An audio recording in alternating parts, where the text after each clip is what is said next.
Good morning, good afternoon, wherever you are. It's Matt Coleman, your host from Magnify World. Speaking from our Los Angeles studio, we have another very special guest today.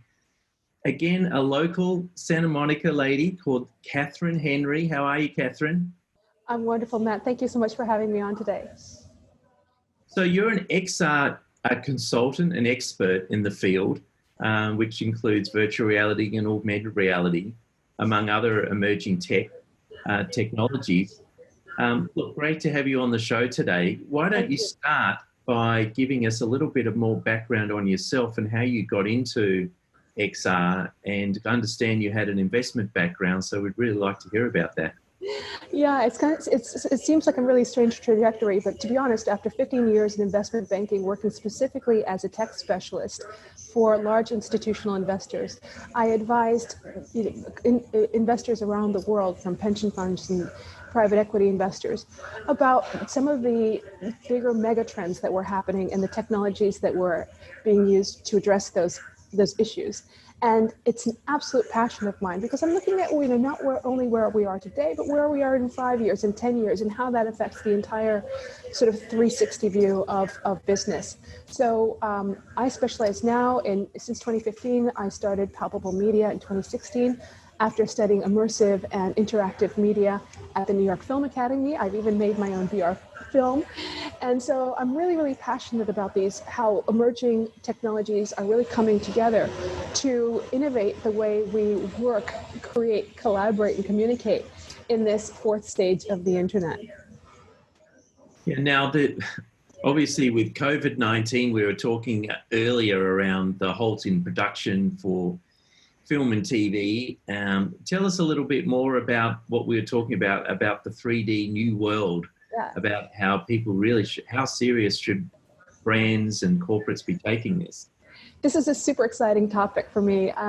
One of the things that I think is very important to understand is that people are talking about an iPhone moment for virtual reality. It's not going to happen. It's not going to be a bang. It's going to be a whimper. I mean, what we've been looking at is the slow introduction of the technology into the ecosystem, sort of the internet ecosystem.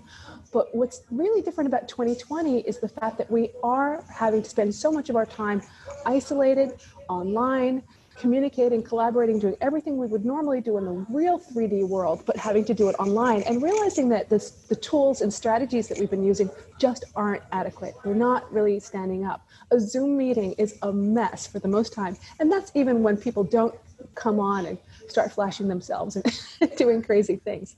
So I think that it's important to understand that these tools are ready, and with 5G enabled, we'll be able to use them. And I want to get a little more specific, because recent news is everything. Facebook, that invested in Oculus, has now required users to sign on the platform, and that's going to be effective in the next month. Why is that important? We've had a lot of traffic. If you follow me on LinkedIn, you'll have seen some of the articles and some of the conversations. But it means basically that you're opening up the gateway to the spatial sphere with all the rich content. To your point, with production halted, it means that people will no longer, they'll have seen everything on Netflix. And when you're waiting for that next series to come up, it's not going to happen. But what I can tell you is that with big social events and concerts, like Diplo was just in Burning Man last week in Alt Space, which is a social space in VR, we're seeing a lot of opportunities for brands, for celebrities, for social sharing, for really communicating in the 3D world like we have never before. And winter is coming, which means that with a $300, it's $299 headset that's going to be available from October via Facebook, you'll be connected to all your friends. Guess what? The next stop is really the rich advertising in this environment. And so far, there's pretty much no advertising. I just attended Burning Man, which for a week had thousands of visitors from around the world. The Venice VR Film Festival is now happening. We've had the Cannes Film Festival. Everything is going online. There's even going to be a fashion show on Sansar next week. All of these events that we would attend in real life are coming online, and you can do them, conferences, et cetera, 100 times better than you would in Zoom. And I would add to that even education. There are platforms like Engage, which is part of HTC Group. Well, they've got a partnership, but they also separately have been working with universities from Harvard and MIT to, universities all around the world. And it's specifically designed as a classroom.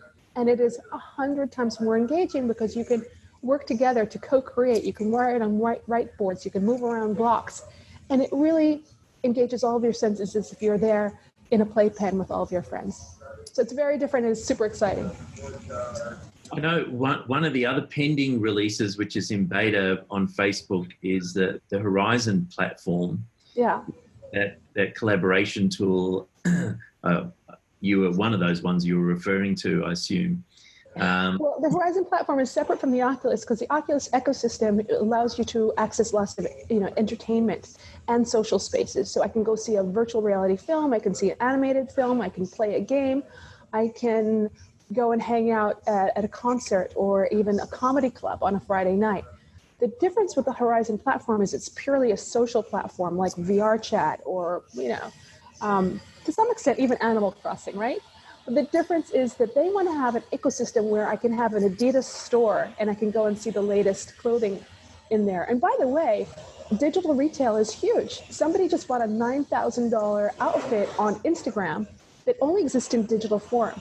So there is going to be a tremendous ecosystem for online fashion that is just online, but equally you can potentially try that on your avatar, which is being customized to yourself, and then have it sent home. So I think that there is going to be a crossover. But this ecosystem is really early days, and we are seeing contenders who are coming out. So Facebook is this one walled garden, if you will. We're waiting for other announcements from places like Apple. I think it's going to go AR. But Sensorium, which was started by Peter Cho, formerly of HTC, they're also trying to create like this world that brings you in and just keeps you there. So we're going to have parallel universes pretty soon. Tell us, what are your thoughts on the new Apple glasses, the smart glasses of the future as well? Do you see that, it's good for many, many things? And what's your estimate of how far this is away from being released? Well, it's interesting because, VR and AR were traditionally sort of these separate camps. And even though those of us in XR, we all have our leanings. And my leaning has always been virtual reality because it is so similar to the real world. So if you look around a specific room, you see it in 3 dimensions. And that's the way you experience life. And that's why VR to me is so exciting. Augmented reality is exciting and important in different ways. So, for example, recently we saw a Niantic map is that this whole, the ability, that they created Pokemon and the hysteria and the enthusiasm that generated for augmented reality. Well, imagine if the entire world is now mapped through this game. That is a very, very powerful thing. And so studies have shown that people get really excited about places that they're taken to. And so if one of the destinations is your store, is your retail store, then that becomes a destination. And so it can really drive sales. You probably know, you've seen my review of Focals, the smart glasses. And I personally love the idea because getting into VR is a lot easier than it was, but it's by no means easy. It's bulky. I mean, I carry it with me all the time. But obviously with glasses, it's going to be a different use case. It allows you to see and to navigate the world. But generally speaking, the use cases are much more obvious in industry. So we're seeing it in manufacturing, facilities maintenance, really in the upstream value chain activities, say in enterprise. Yeah, look, I think one of the things when we can go out shopping again, that is. Well, I don't know that, but let's just talk about some of the XR experiences that you could have. I mean, obviously mapping and navigation is key, whether you're in a car or not. Right. I assume this is more on the street, walking down. And plus you mentioned 5G, once that really hits, I mean, there's a lot of new 5G experiences we've never seen, obviously, but with the faster delivery and seamless delivery of content through XR, it's going to be a lot clearer. It's going to be potentially in 4K or even 8K. Depending on the quality of the glasses coming out in the future. And then you'll be able to, through IoT, get, special messages for your favorite brands if you're in the Santa Monica Promenade, right? Let's just talk about the promenade for a moment since it's a local So that's beacon technology, and that's something that can easily be tied to an experience. And you can craft an experience, and this is one of the things that I advise people, that if they're working specifically with brands on an XR campaign, it's not just about finding that shiny experience that you saw on the internet somewhere and said, I want to do that. You really want to think about, what does that whole campaign look like, and is that the best use case for you? So, for example, sure, I can ask people to come in and put on headsets and try something out, and then I can get their body measurements, I can scan them, I can track their eye tracking, I can get the biometric response to the experience to see whether or not they liked it. I mean, there's a lot of rich data that we can gather from an in real life experience. That said, winter is coming. So I keep saying this, but listen, we're going to have a very different experience when winter is here, because half the economy hasn't opened. We don't know if it is going to reopen. And a lot of commerce, new habits have formed. People are used to doing things online. In fact, Facebook last year, you may recall that they tried to introduce their own currency, the Libra. There's a reason for that, because they're expecting you to spend more time online to interact with your stores and your retail brands, your favorite places online. So instead of creating rich experiences that we were doing like a year or 2 years ago, I love the experiential, in retail. So everything from the Museum of Ice Cream, which was really a front for a lot of merchandise that was driven by experience. We're now going to have to think, how can we create online magical experiences that redefine the brand? So we're looking at agents like chatbots, digital doubles of the space. Then we have to think about what happens in that space. And then how do we collect both information and also increase sales? So it's really a campaign thinking, but it's much bigger than that. And that's why I want people to make that conversion into thinking about 3D spaces as an experience that you have to craft, almost as if you would a theater or a massive event. Yeah, you are right. That's an interesting analogy. Going back to your Libra comments as well, those that know a little bit about cryptocurrency would have heard about that. With the digital memorabilia projects, I'm just trying to think of the Cats memorabilia company that went crazy, and you basically created your own digital version of your own cat, and some of them were selling for $25,000 as a limited edition cat. Oh, wow. I mean, some of these things out there I've seen are completely out there, but it's a new e-commerce opportunity. It's going to be tremendous. And I don't think people really understand how big it's going to be, because, in the same way, if we look at Second Life as an example, as a base case, that's what Facebook is expecting. If you look at Facebook Horizon right now, I consider it incredibly bland. And people will say, well, first of all, it's Facebook. Sorry, guys, but it is. It's plain vanilla for a lot of reasons. And I think they could use a little bit more tutti frutti, but that's just me to make it more interesting. But the second thing is, it's tabula rasa on purpose. They're expecting you to come and to build and create it as you wish. So I understand that. And I think that it is a little too cartoonish for me, but people can come in and create all sorts of magical experiences. I expect that also to be very heavily branded, because Facebook is probably going to go to all of their partners and say, okay, here's the package. If you advertise on these platforms, we'll throw in Horizon for a mere, X+2, and you'll have access there. And you can even build your own store, and you can even build your own experiences, and we'll drive traffic there, and we'll promote it that way. And I think that that's what we can expect to see. But there's a lot of entrepreneurial opportunity too, because right now the digital internet is not really heavily monitored. So you can sell pretty much anything. And I'm coming up with an article, and I encourage, if you don't follow me, please follow me on LinkedIn. And I'm going to demonstrate how brands are already, what their presence is like in the virtual world, and how it's very different from the way they're promoting themselves officially. So it's there's kind of a dichotomy happening already. It's interesting if you look at the growth of Wechat, for example, and basically Wechat combines Apple Pay, Facebook, Twitter, probably all of the social media platforms in the English-speaking markets into one. Yes. Potentially, Facebook is thinking of a futuristic version of Wechat, but they've got the 2 billion customers around the world, they can obviously monetize that in new ways, like with virtual worlds and things like that. Yeah. How just going back to their strategy on Facebook, I mean, where do you see that going beyond what we just discussed? I mean, is VR here to stay? And I know, it came out with a hiss and a roar 5 years ago, of course, when the analysts were going, this is a $250 billion new market. And then it's been revised down to, easily half of that. Mm-hmm. Do you think AR or XR or VR is going to be the winner? I don't think there's any one of these things in isolation. I do believe that obviously being fully immersed has different opportunities for and applications in something that has a visual overlay. It's like if you're looking, imagine you're in a cake store, okay, and you see lots of lovely cakes displayed in the window. But beyond that window, you can see the real world. You can see people pass by. You can see them look into the window. You can see the cars pass by.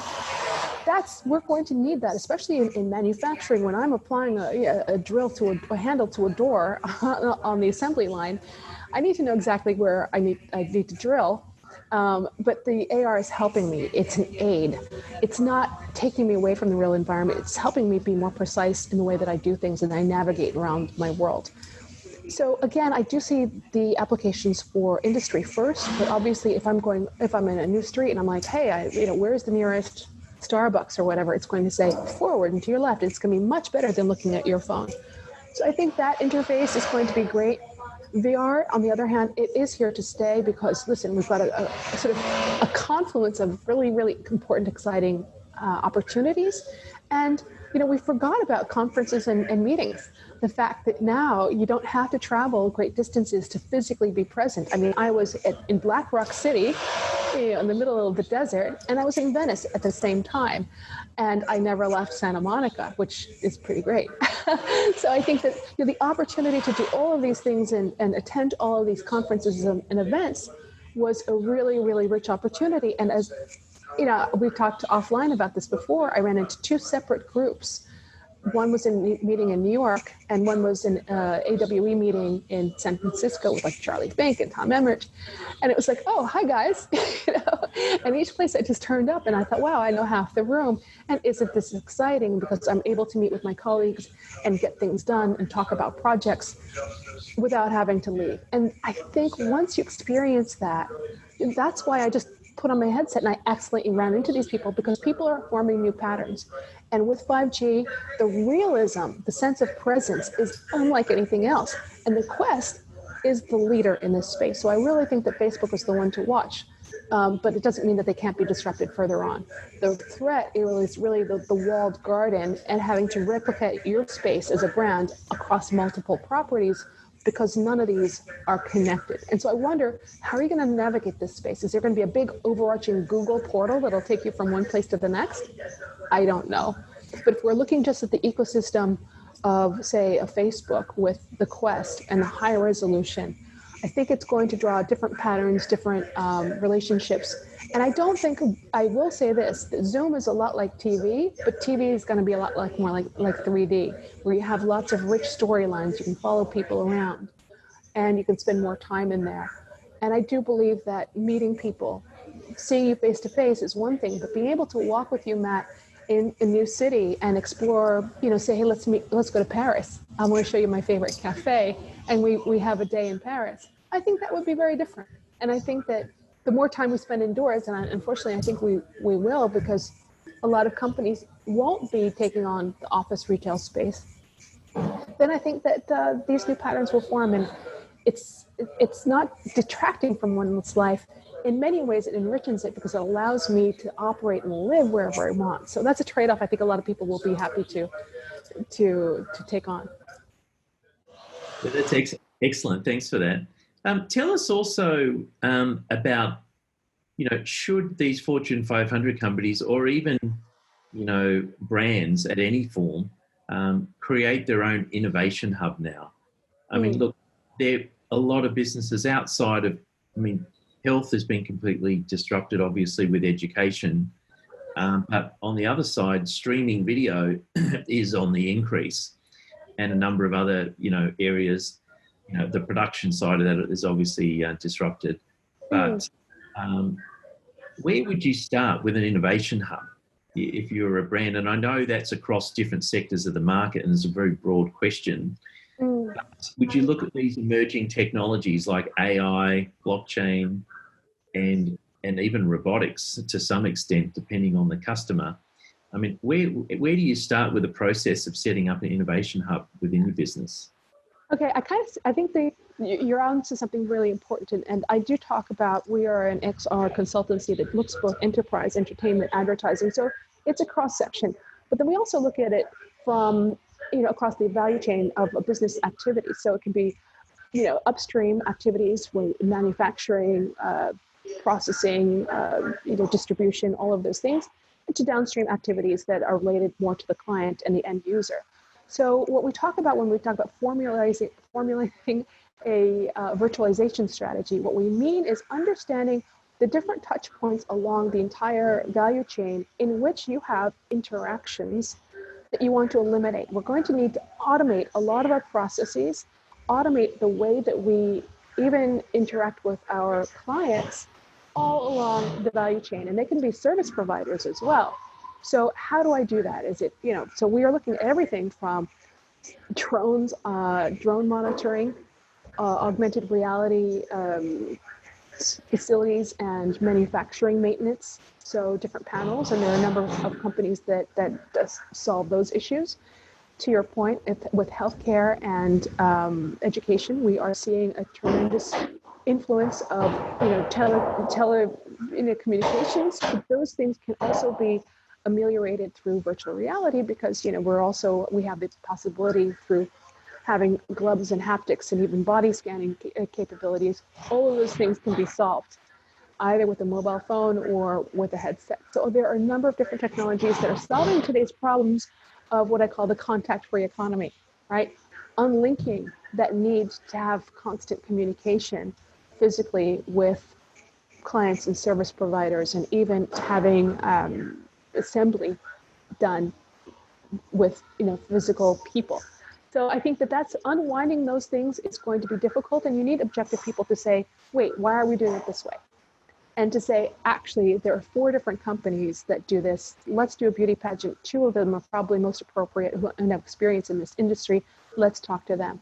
So where would I hold that? Well, I think that it's one of those things that's got to be a cross matrix, kind of a centralized thing that just works across the matrix independently as kind of an autonomous consulting unit that can provide advice and is really driven on the return on experience or the return on investment.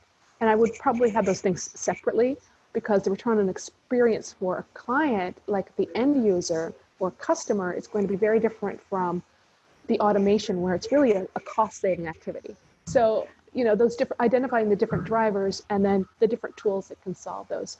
But I really strongly believe that by freeing up a lot of these labor-intensive processes along the entire value chain, it's going to make a company much more agile, much more responsive, and really free up capital to do a lot more interesting things and to build into this new internet, this 3D economy, which is effectively the new web.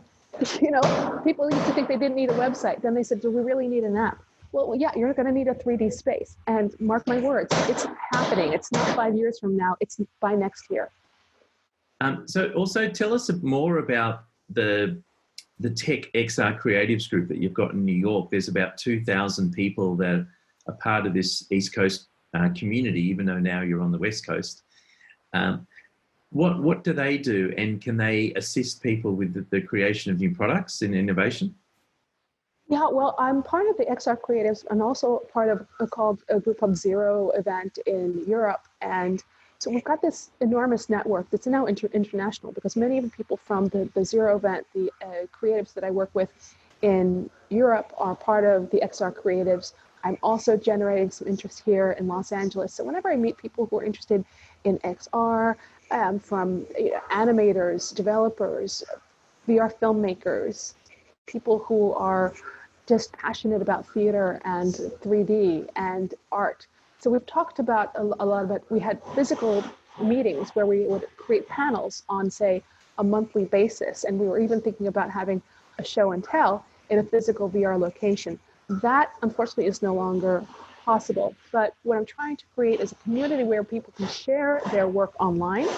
We also have an XR Jobs Slack. We also are able to draw from this rich resource, because I know a lot of these people have been working with major companies like Facebook, like Magic Leap, like Verizon, so, or Intel and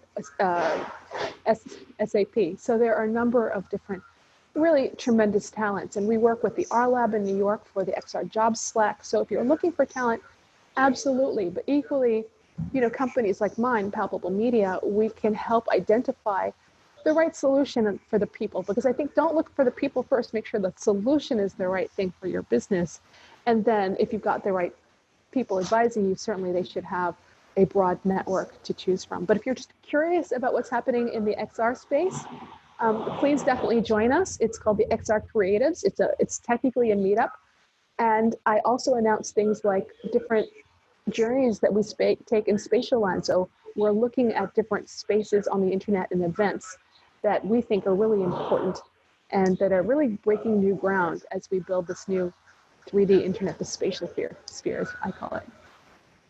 Excellent. Then I just wanted to take you back to your investment career as well. Yeah. If you're an entrepreneur and you're coming up with an idea, what are the top few items on your agenda that you look for that would make something a success if you're an entrepreneur pitching investors these days? Is it, I know the team is obviously really important in a startup, but what are some of the other things that you think about and look at?